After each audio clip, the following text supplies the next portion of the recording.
Hello, and welcome to another episode of Who Knew in the Moment, the podcast. Today, I am honored to have Ryall with me. And let me tell you a little bit about her story. She is a fitness professional. She is the founder of RyFit International. And two things that really stand out to me about her journey and where she's at is one, the power of committing to a goal and truly saying, no matter what obstacles get in my way, I'm going to overcome it. And then two, there's a difference between motivated and committed and having discipline. So I'm excited to jump into those topics today. So thanks so much for being here. Thank you for having me. I'm excited to share my story and add some value to everyone that's listening today. Absolutely. So jumping in, you're from Canada, and you said in your younger years, there was a time where you said, one day I want to be a person that has muscles. So talk a little bit about being young and having that desire to have muscles. That was absolutely me. I was the scrawny kid growing up, Phil. That was it. And I remember getting cut from my high school volleyball team. And it was just like a pivotal moment for me where I went, you know what, I'm going to be strong and I'm going to achieve everything that I want to achieve and not let this, little scrawny kid get in my way. And that I just hit the ground running with it and really started committing to fitness and getting strong, of course, not just physically, but mentally as well. Yeah. Now, at this time, did you have any mentors, or was this just something, hey, I'm going to jump in and see what I can learn or what I can do? Or how did you kind of get acclimated and get started then? No, you know what? I had studied science and had jumped into dental hygiene. And I think, like a lot of people, maybe growing up, you jump into a career, what are you going to do with your life? And, that was the first sort of step that I took. And my passion was fitness, but it was like, well, how am I going to make a career out of fitness? So I'm going to have my career and I'm going to have my passions and my hobbies. And I separated the two. So I was a practicing full-time dental hygienist and I was living overseas. I took a position in Bermuda and I decided when I jumped overseas, I didn't know anyone. And I thought, this is a great time for me. I'm going to commit. I'm going to hire my team. And I had never actually weightlifted or, I decided I wanted to jump into a competition. So I hired every single person I needed, created a team and competed in my first ever fitness competition and won, and then went on to the next level. It's kind of a tiered competition. And at the end of that year, Phil, I ended up with my IFBB professional status. So for anyone who's listening that isn't sure of what that was, what that is, it's kind of it's the top, federation in the world in the sport of bodybuilding. So Arnold was he's an IFBB professional bodybuilder. So it was incredible to go from just starting to pursuing my passion for something, committing fully and achieving a professional athlete status at the end of a 12-month commitment. Yeah. So you just went through a lot. So we're going to break that down now. So one, within 9 months of committing to saying, you know what, I want to be in the best shape possible, you had accomplished those things. That has to be an abnormally fast time, I would think. I think so. But I mean, I wasn't fully done. Obviously, when I stripped off, like I said, when I was the scrawny kid growing up, when I stripped off the body fat I had, I was like 5'3", 120 pounds. And there wasn't a lot of muscle there. So I was 101 on show day, like 101, like tiny little peanut. And my sport also involves, I'm a professional fitness athlete. So we do bodybuilding, but we also do, it's like a 2-minute strength and gymnastics routine on Red Bull. So, that aspect of it, that's where I excelled. I knew I was still the scrawny, kid, and I had a lot of work to do. So that just set the platform of, 15 years later of where I was. But I certainly had a ton of work still to do. I had just committed fully to it and excelled in that routine aspect of the sport. And then went back to the drawing board on building my body. Yes. Now, something I want to highlight is you mentioned, hey, I hired a team, I got the people around me that knew more. And once again, this is a concept or an idea that transcends just physical fitness, right? I mean, that could be a business, that could be, different ventures and avenues you're going down. But talk about the impact of like delegating certain tasks to people that maybe are more knowledgeable or have more time to focus on that versus what you do.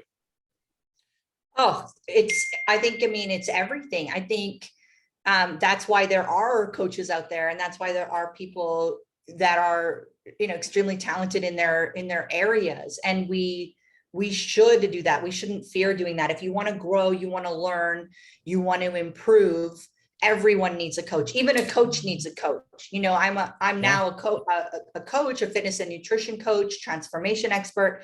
And on my wellness journey, I've worked with probably close to 20 different coaches, so you can learn something from everyone. Of course, jumping into an industry I knew nothing about, it was just like, I have this dream, I want to activate, I want to, put my heart and soul into something, I want to work so hard, and I want to achieve this goal. And I'm literally like, I'm a dental hygienist. This is totally out of my comfort zone. Yeah. And I invested, I put everything I was earning into building this team of professionals around me. And in the end, ended up, like I said, earning a professional athlete status. So it was an incredible learning experience on every single level. And then of course it ignited my passion on another level too. I'm like, wow, if I can achieve this, what else can I achieve in my life? And how many other people can I inspire along the way? Yeah. So that's a big thing, right? So maybe talk a little bit about, how you began to set goals once you started in your physical fitness journey and really diving into that, and talk about the progression, because obviously anyone that's ever tried to, get into physical fitness, let alone at the level you were at, knows that it's not an overnight success.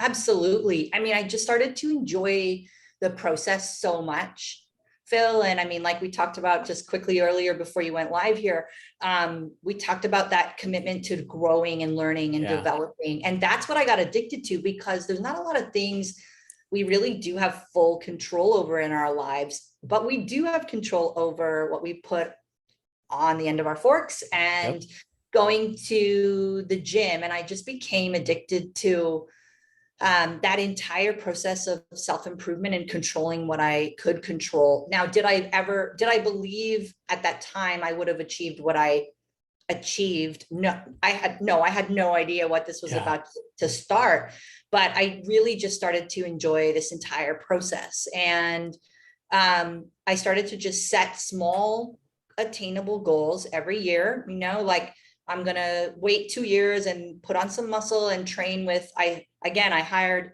even a better team. I hired at that time the 8-time world champion, and I started flying from Bermuda over to Texas to train with her. And I just got so excited about the process and set a date for my first competition that as a professional athlete. And then I just kept chipping away at really small, attainable goals in a realistic time schedule. And that just kept building and building and building and building. And that self-belief in myself and what I was actually capable of achieving, it evolved. I mean, it took a decade to really unveil that within myself. And then as I Yeah. unveiled that within myself, I started helping other women activate on their own dreams. If I can do it as this scrawny kid from Northern Alberta, Canada, who got cut from the high school volleyball team. I mean, anyone can do this. Anyone can do this with the support, the tools. And the biggest thing of all is that self-belief. You have to believe in yourself. And I Yeah. learned that from not really in the beginning. And then, seeing what I was capable of and believing that I could do this. Yeah. So that's huge. Now, oftentimes people say, I didn't know if I could do it, but there was someone in my corner, whether that's a coach, a mentor, a friend, a family member that believed in me before I thought I could. For you, you're in Bermuda. this is not your natural spot, right? It's a new area. You're starting to surround yourself with people, but did you have people at that time pouring into you? Did you have people that were maybe saying, what the heck are you doing? I mean, talk a little bit about that and having support from Yes. people in your circle. Yeah, no, and that's a great question because I think we're more impressionable at that stage of our journey, right? And Yeah. I definitely being new to something and being new to a sport and then being new to a country as well and jumping in on this island and so many people saying you're sacrificing so much, you've come out here to experience and you're this island in life and you're spending all of your time in the gym training for Yeah. this. So I had a lot of pushback, a lot of questions on no alcohol and on food and packing your food and it was like, well, I don't have to do this. I want to do this. And Yeah. I'm so happy. There's a difference between wanting and having to do something, and just relentless in this pursuit of like excellence and being like, I wonder what I could achieve, right? I Hmm. was so curious. I had people, I'm so blessed that right from the beginning, I had people in my corner and I chose those people, but they also chose me. And I think it's pivotal. It's crucial and it's imperative. You have to, you don't need to go at this alone in life, and we really have to choose people that inspire us and empower us and that believe in us. And I had a trainer at that time. I was, like I said, I didn't know anything. I didn't know how to lift weights. I didn't understand anything.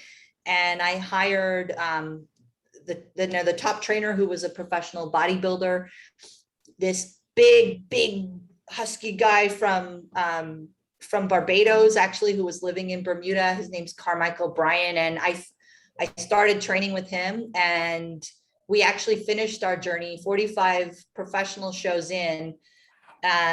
13 years later, we finished on the Olympia stage in 2019 together. So we went full circle, after Yeah. all of these years. But he instilled confidence and believed in me when I didn't believe in myself. And that's what ignited all of this, right? And Yeah. I just can't stress that enough in life. When you want to achieve something, you've got to build your team and reach out to those people that you really are inspired by and you believe in, and that they're going to believe in you back. Yes, that is awesome. I love that. Yeah. Now, sometimes though, we surround ourselves with a team and these professionals are doing things the way that they've always been done. So we must do it the way it's always been done. And as of recently, you've talked a little bit about kind of how your relationship with food changed during this time frame and how there were, I don't know, we'll just say difficulties in really getting a grasp of, all right, what's healthy, what's a healthy, way to eat and what's not. So talk a little bit about, getting into something, as intense as this, but then also the other things that come with it. Absolutely. I mean, and I think when we talk about health in general, being healthy and being maybe a healthy weight for our heights, feeling good and thriving in life every single day, versus being a professional athlete in a sport that involves, right, like lower than 5% body fat levels. So the type of sport I was a professional athlete in for all these years demanded everything from me on a physical standpoint, body fat levels, being extremely low. And for a short amount of time, that's comfortable. For a long extended amount of time, and I'm talking like over 13 years and like I said, 45 professional Yeah. positions where it puts a ton of pressure and stress on the body. And I mean, I've been privileged to work with a lot of very talented professionals in my sport. And also, of course, I'm learning as I go on my own. And you start to just learn as you go, and at first I trusted everyone I worked with and followed everything to a T. And then what happened was I started to notice my relationship with food started to become unhealthy. And I developed a binge eating disorder. In our industry, the fitness space, competitors, it's very common. And a lot of people don't talk about it. Yeah. So I didn't talk about it at that time. And I just kept struggling with the binge eating and the weight gain. And then, okay, I have a competition. And now I need to get lean again and over restrict and overtrain. And what happened for me, Phil, was it's this vicious cycle of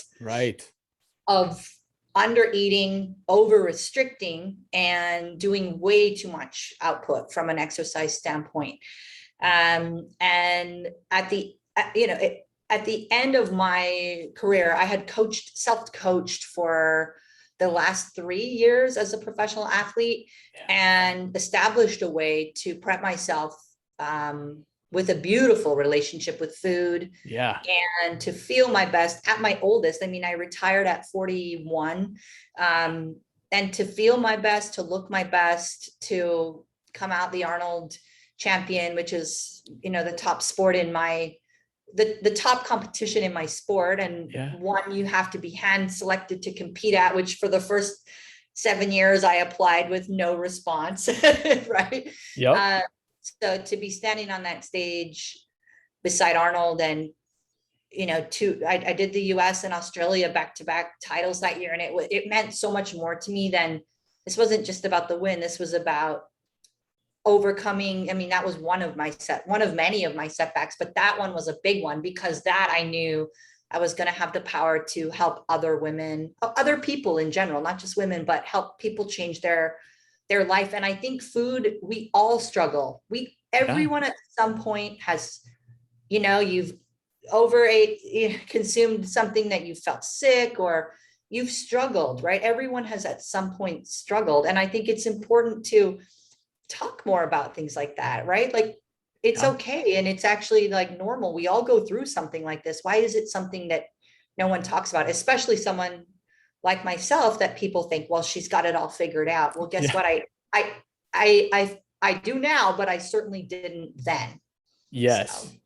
Well, so now to figure it out, though, you decided, well, maybe I should take some classes and start learning about sports nutrition. So talk a little bit about maybe some of the things that you learned there that were either, I don't know, maybe not lining up with what you were being coached on or talked to about. Absolutely. And that's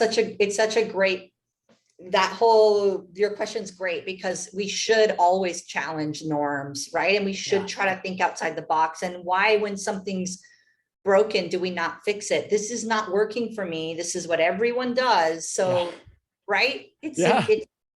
So it took me hitting rock bottom with my body to actually take a year off and get healthy, first and foremost, balance my hormones. I was on medication. I had several cortisone injections from injuries, and my body just needed to heal and rest. And I needed to eat good food. And I knew this, like in my heart and my soul, I knew that this isn't complicated. I need to just eat good food. I need to rest. I need to let my body, I mean, it was hard because my body pushed back and had bounced probably close to 35 pounds during that point.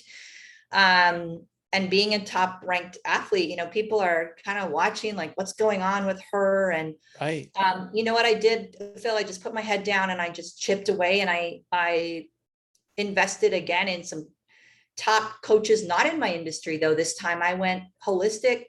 I worked with functional medicine practitioner. I started taking hormone nutrition certifications.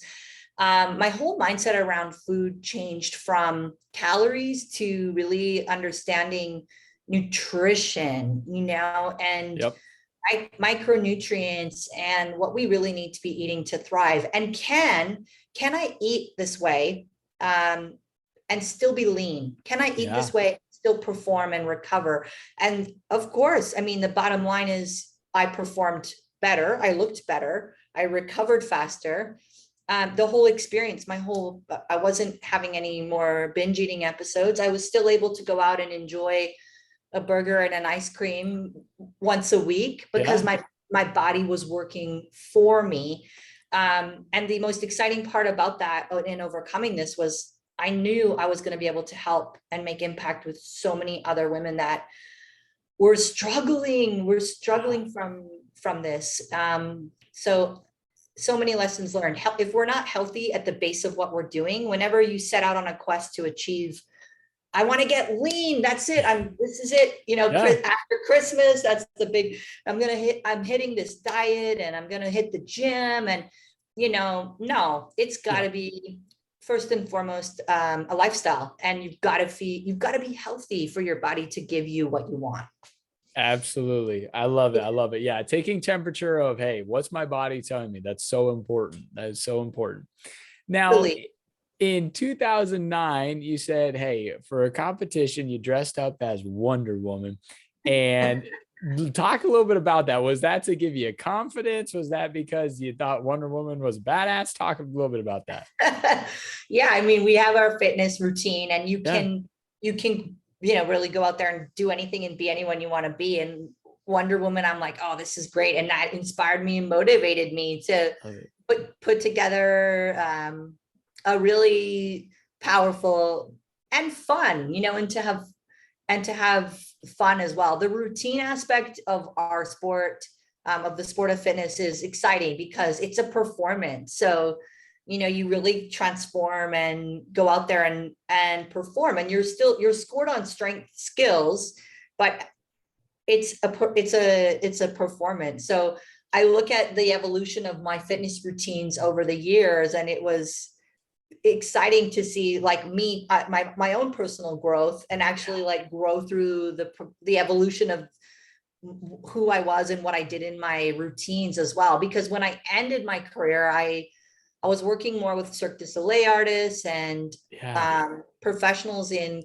my home in Cancun that are in the entertainment district. And, I felt more like a performer on a Vegas stage. And that was, coming from never having, in the beginning, I mean, gosh, to think about that actually evolving. I'm not a performer, and I could never have seen myself on a Las Vegas stage. And believe me, if you think it, you can totally be it if you believe in yourself and you have the desire to make things happen in your life. So yes, I love it. I love it. So in 2010, then you moved to Barbados. I know you had mentioned you were training with Carmichael there, so there may or may not be the rationale to go there, but you moved to Barbados, and there RyFit International is born. Yes, moved to Barbados and transitioned out of the dental world. Yeah. And I stepped into the discomfort of starting my own business and following my passion. And I started my business there with nutrition and training. So it all started there. And then I was also competing it was a 60-hour-a-week sort of job, because my business went from having 5 clients to having just under 100 clients in a year. It just ignited, and it was exciting, but it was a lot, right? Competing and traveling the world and sharing my passion as a competitor, but also starting to coach people, and share what I was learning. Not to mention, right, I had to go back to school and study, and that transition was a lot. And I took that step when I didn't have a lot of money saved either. And I think a lot of people think you have to be in this really good position to, man, how did you do it? How did you left that 9 to 5 and, you took the plunge. And I just trusted in if you're passionate, I trusted in this passion, and the money will come. Of course, you need to have a little bit of income to take that step. But I really started with very little. And in the beginning there were, it was a struggle and it was a hustle. And now, I mean, I'm just so thankful for all of that, because it's really pursuing my passion as my career has allowed me to live a very fulfilled and meaningful life and make the impact I knew I was born to make. Dental hygiene, not that I didn't enjoy my job, but I knew that this was not what I was put on this earth to do. So yeah. So just kind of talking about that, I mean, we could do a whole episode on starting the business and, business Yeah. principles, but today it's about you. So talk a little bit about scaling the business though, right? Hey, I went from having 5 clients to just under 100. I mean, there's a lot more to do with just under 100 than there is to do with 5 people. So talk about, maybe some of the hurdles and obstacles you went through in the beginning, just in scaling to that size.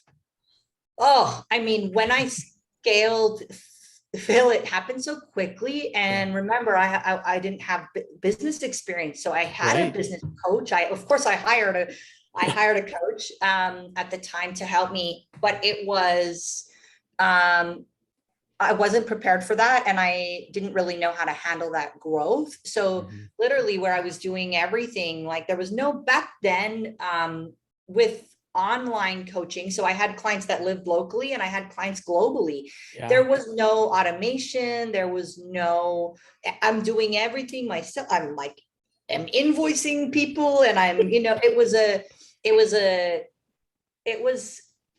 it was a lot of stress, and it was a lot of work. And then as I kept learning and growing through my business, through my experiences, and also I've worked with some incredible business coaches outside of the fitness space. Yeah. I've refined everything. And now I actually coach wellness professionals in business coaching, Yeah. how to set up, how to streamline, and then how to scale with I'm teaching from all of my failures, because there is a way to do it that is, I'm not going to say it's easy, but there is a method to doing this if you start from the ground up to do it, where you can make an impact and generating, 6 figures within a year. I know that now, but back then I was just learning as I went. And I think the biggest mistake I made, I took on way too much too quickly. Yeah. So you have to have you can't land a plane on a runway with 25 planes, right? So Yep. you really, I think, to activate, you have to have that clear runway. And I just wasn't prepared I didn't expect my business to grow that quickly, so a lot of lessons learned. Absolutely. And not to mention, at that time, Phil, for me, competing was a hobby. It was spending money, not making money. As a professional athlete at the bottom of the ranks, you spend money. There's no sponsorship. There's no winning. there's a lot of finishing last, and back to the drawing board again, hiring another coach and hiring a team and getting all of that going. So in the beginning, that was spending, so in the end, to actually be able to compete less and generate revenue from my sport after over a decade, and to put that into my business, was such an exciting transition for me as well. And again, it just goes back to the greatest thing is, my word of the year is always impact. Like, I want to always make impact, and it's hard to make your impact when you're spread too thin. That's good. That's very true. Now, in 2013, you talked about there were so many things not going your way. There were just so many things going on, right? I mean, you talked about we've got some eating issues. We've got injuries. We're going through a personal divorce. But at the end of the road, probably at that point, one of the best accomplishments gets to happen. So talk a little bit about that year and just the ups and the downs throughout it. Yeah, I think, this was, again, a huge turning point for me. It was like, am I going to throw in the towel right now at this point of this career, or am I going to keep going? And the answers just came to me. I was going through a divorce. I'd been married together 7 years, a very, very painful divorce. And I used fitness as a tool to stay positively focused on something I could control. So fitness and nutrition for me was the vehicle. And this is what generated this incredible momentum for me during a dark time. And anyone who's listening right now that is going through a hard time, I think we really need to think about things we can't control all of that, right? So what in your life can you control? And there's not a lot, right? We can control ourselves, of course. But when you commit to exercising daily and what you eat, I mean, you're just committing to activating a better you. And I mean, going through a hard time, no one wants to come out on the other side of that 30, 40 pounds heavier, feeling horrible, right? It was really empowering for me to get into the best shape of my life. And what happened was I actually won my first competition, and it was an Arnold, and I was I was in Brazil, and they called me out first place, and I kind of looked like me, like, oh my God. And, you know, again, standing beside Arnold, he had no idea. The tears are running down my face, and I'm just like, wow, I can't believe this happened. And that was it. I mean, I still get goosebumps to this day when I talk about it, because if I can do that in the middle of the darkest time of my life, and I beat out some of the top athletes, I was an underdog. I was just wanting to crack the top 10. Yeah. I went out there, put no pressure on myself, was having the time of my life, and I crushed it, you know, and I won this competition. I'm like, oh my goodness. I flew from there to Toronto back to back the next weekend. I actually got food poisoning on the end of my trip in Brazil. I was sick. I decided to compete in Toronto. At this time, my divorce papers are being signed. My stuff is being moved into a storage container. I have no idea what is going to be my future. And I win the Toronto Pro Show. And that was it. That was like, okay, this is the world, you know, the greater universe speaking to me. And it just, my whole life, the whole view on my life and thinking about things in my life completely changed. Like, life is always happening, you know, it's an opportunity for us to learn and grow. And that just in my darkest time of my life, if I was able to achieve my greatest goal at that time in the hardest time of my life, wow, what else is possible, right? What else is possible? So it was a game changer. Yeah. Well, and so earlier you had mentioned, you know, hey, the Arnold type of competition, you've got to essentially get selected to compete in it, right?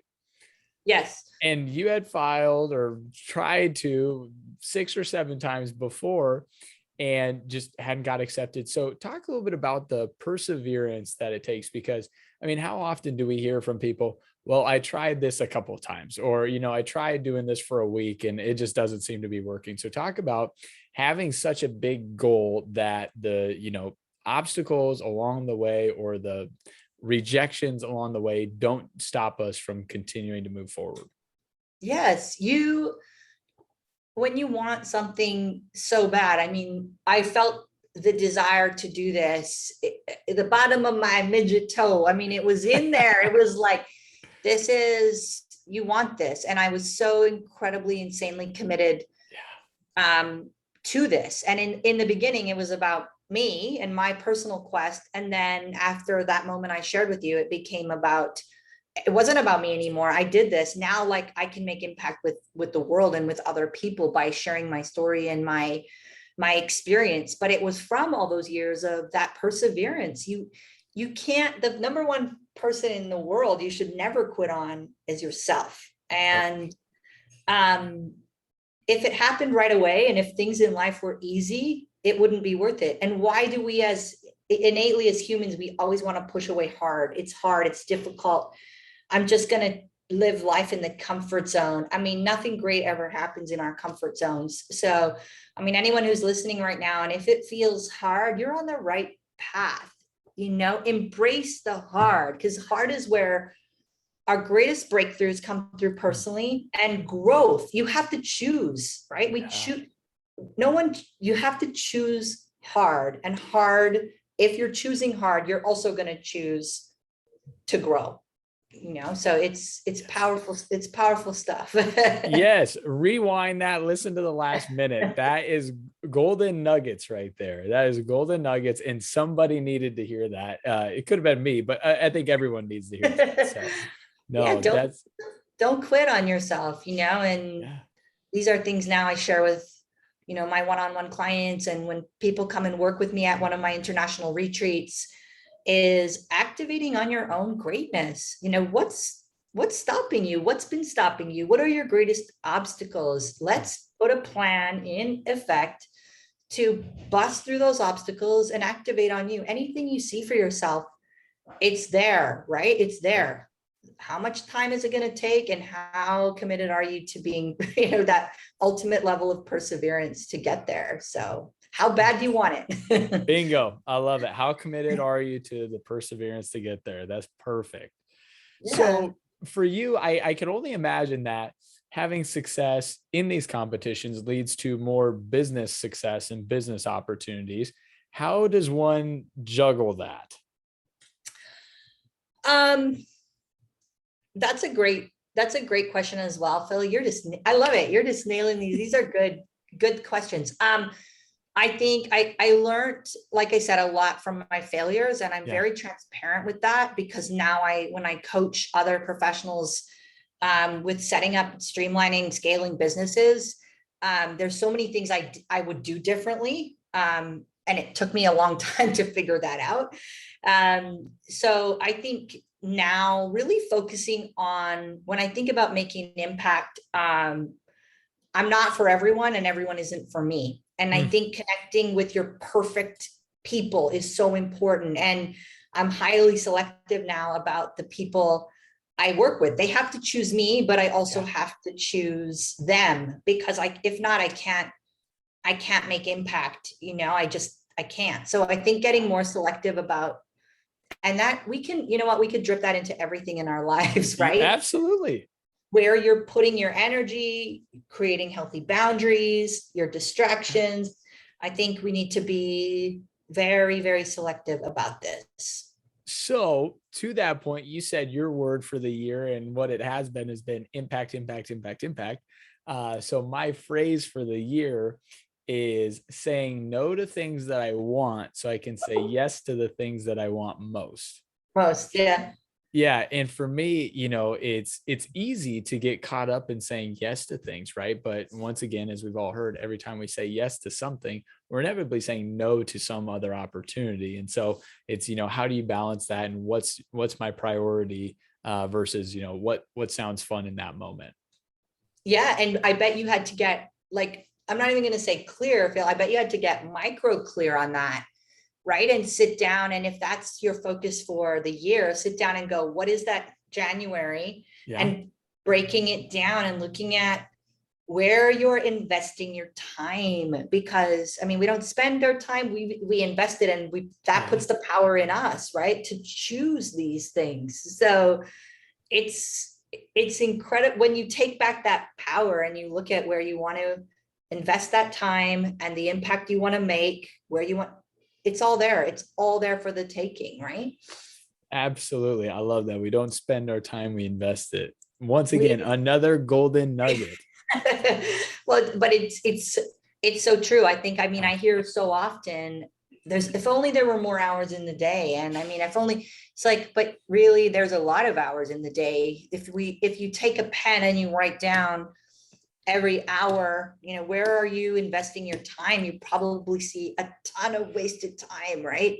So it's time to just call yourselves out on it and look at, if you really do want to make impact, and you have dreams and you have goals that you want to activate on. We all have those things, but are you seriously really ready to activate? You gotta get micro clear on it. And how has your year been with this? Because it's not easy. It's not easy creating those boundaries. How have you been doing? So I'd say the first 4 months, I was really good. May, I was still pretty good. Honestly, in June and July, I started to notice I was getting off track. And so in August, I was back to it. And, it's one of those things where you feel like you're building habits, you feel like you're doing a good job, and then you evaluate. And I was like, I did that really poorly in June and July. And so August, I was back on the short, or, skinny and narrow route of like, all right, I need to be saying no to certain things, even though I want them, because if I do those, it's going to take away from what I want most. I love it. The last quarter of this year, you're going to dominate. And I think you bring up a really good point too, is you had a couple months where you digressed. And I think digressions, like we should welcome, digressions. We should welcome those little obstacles and things that get us off course, because then you reconnected. Now you want it bad again, and to not judge yourself or beat yourself up, or just get curious about things like that. And again, activate. What do I need to do to get myself back on track with where I want to go? We can apply that again to like everything, right? Yes. With any sort of goal that we have, any sort of struggle we have. So I'm stoked for you. Thank you. You'll have to check in with me in November. Make sure I've been doing good, so that way I can finish December strong too. Exactly, because December is a hard month, but tough one. We can totally win in December. I know you're going to do it. That's right. I appreciate that. I need that spoken into me right there. I love it. You're going to do it. So your business is growing, competitions are going well. And, the kind of the culmination of your competitive career comes to, winning and being named the top ranked fitness athlete, really in the world. So talk a little bit about that competition. By the way, that competition or performance is on YouTube, and I think it's like 2 minutes. Check it out. Some of the things that she's able to do are, I didn't know, humanly possible. So it's worth watching.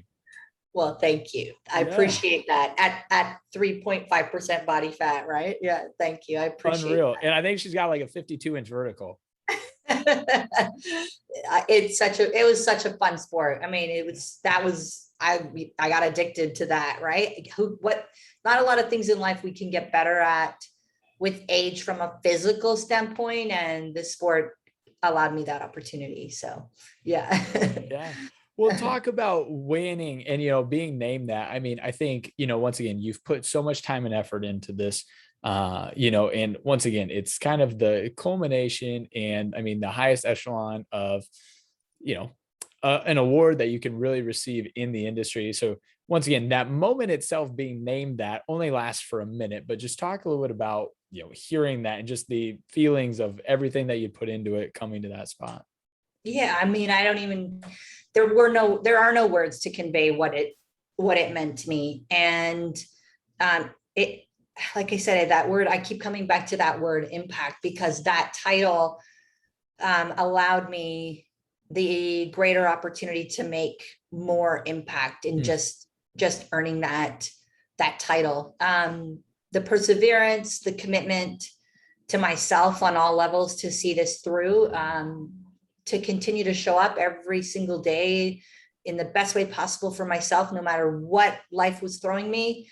If life throws you lemons, I always say you got to make the best damn lemonade on the block. You just keep going and you just don't quit. And I mean, that's my story. My story, I started at the bottom, no idea what I was doing. And, and I finished 2019 standing beside Arnold, having this life-changing moment for me, this conversation on, and the first when the 2013 Arnold was Brazil, but the 2019 Arnold was the US, and the US is the, that's like our Olympics, for us. So that was a really important moment for me. And you just can't quit on yourself. You just can't quit this vision that you have for yourself.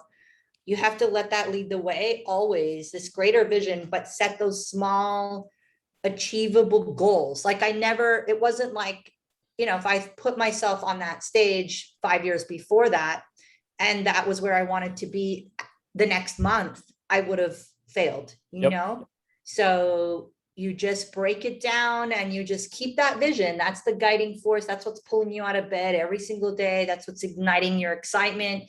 And you just generate momentum, small, achievable, realistic, doable steps, right? To get there. And when we break down these bigger goals or dreams into small, achievable steps in realistic timeframes, right? We all want to be superhuman. And, when you really do that and you can give yourself the opportunity to enjoy the process.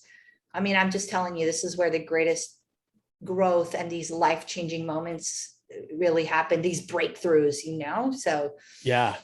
Well, I love it. And, one of the things so I had Nick Komalatsis on the show, and Nick runs companies. He's an ex-Marine. And one of the things we talked about was the idea that sometimes the thing you're doing is the hardest thing you've ever done, but it's not the hardest thing you'll ever do. Right. Right. So you think back to your first competition and winning, the pro card, like at that moment in your life, I mean, what a phenomenal thing to accomplish. Right. And it was like, oh my gosh. And I'm sure it felt like the pinnacle of what it was. And at the same token, if you at that moment would have had to think about winning, yeah, the Arnold in the United States, it's like, gosh, I don't know that that's possible. And so you now can look back and say, it's kind of funny that I thought getting my pro card was this huge deal, but that's only because you've had so much more experience and growth since that original competition. Totally, totally. And I still look back at that time and I give it all the credit that it was at that moment for me, what was put in and what came out of it, because Yeah. that created that stepping stone for me. And I mean, even recently, like 2019, I mean, with this pandemic and life, it seems like it was ages ago, but 2019, and now here we are, the fall of 2021, and I have a 1-year-old baby. Yes. So now this is a whole new level of like, right? Like, Yeah. wow. And thinking about that Arnold title, and then thinking about what I just put my body through a pregnancy in my 40s. And after stepping off, I was pregnant 4 weeks after stepping off stage. I mean, I'm just so committed to always challenging myself and sharing these experiences. I'm not afraid to fail. I actually, like I said, I welcome hard and I welcome fail, because this is where the greatest amount of growth really, really, really happens. And the now looking back at everything, I mean, being a mom and putting my body through that, this is a whole nother level of, all of the work I put into my body, and then to be able to create a little human. Yeah. I mean, it's incredibly impactful. So now my journey continues. I'm connecting with all kinds of other women through that journey. And I'm just so thankful for that. I really, really am, because it allows me to still get out there and help people and make a positive impact in people's lives, when maybe people like couldn't relate to me standing beside Arnold, and they see the muscles and the type of training I was doing, and they respect that, but go, well, I couldn't do that. And then to watch me go through a pregnancy journey, and also to have a baby and commit to just being healthy postpartum. And my body, it didn't go anywhere. It's still showing up for me every single day through this journey. And there it is. And to be able to have a 6-pack still, and Yeah. I think that has allowed me to really impact a lot more people as well, in a totally different light. So I'm just excited for life and for what's next, Phil. I mean, I Yeah. really do love to step into discomfort. So I love it. And it's paying off for you. So the last thing I'd love for you to talk about is, once again, you're coaching, you're training women and whatnot, but you've got these events, and they've become pretty, well talked about. But talk a little bit about where the idea for having, people actually come together instead of just doing it virtually, and really what the goal of an event is. yeah, my wellness retreats, Yeah. they're back in action. I've only had 2 since the pandemic, but now we're set up for February 2022 in Cancun, Mexico, and also planning to launch globally again very soon. We just have to wait for things to sort of calm down, a little more vaccines to roll out with travel. But it came from this strong desire for me to connect and share, everything from my journey, to put it into action and actually have a hands-on experience with, whether those are clients of mine or my followers, my community, to bring people together, like-minded. Again, the people that come to my retreats, they apply, and if I don't know who they are, we speak, and make sure that they're a good fit for the program. Yep. It doesn't matter where your fitness level is at. It doesn't matter where you're at on your self-improvement journey. It just matters that you are committed to growth. Yes. And that's what these events are about. It's mindset development.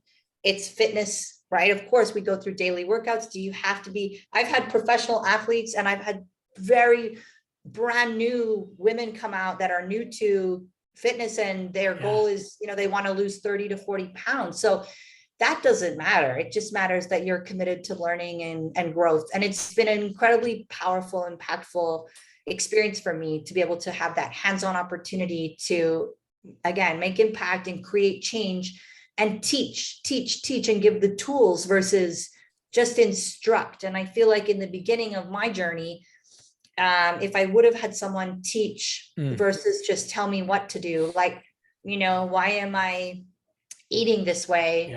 Explain the whys to me, right? And my coaching philosophy is very centered around knowledge and empowering and teaching versus simply instructing, because we need to know why, and your why is going to be different from someone else's why. So the event is a very special experience that creates breakthroughs for a small group of, women particularly. I do have some events that our couples or men are part of as well.